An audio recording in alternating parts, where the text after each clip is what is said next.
রাধে রাধে বন্ধুরা। তো তোমাদের সবাইকেই আমি এর আগের ভিডিওতে বলেছিলাম আমাদের বাড়িতে জন্মাষ্টমী একদিন পর পালন করা হবে, অর্থাৎ এটা 27 তারিখের ভিডিও।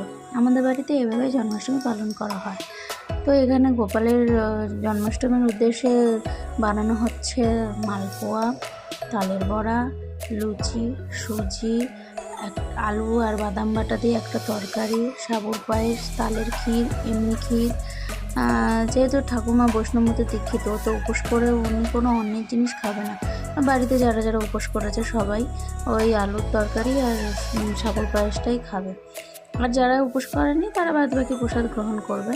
এখানে গোপালকে অভিষেক করানো হয়ে গেল। করানোর পরে গোপালকে ওই নেংটি মতো ওই জামাটাই আজকে রাতে পরিয়ে রাখবে।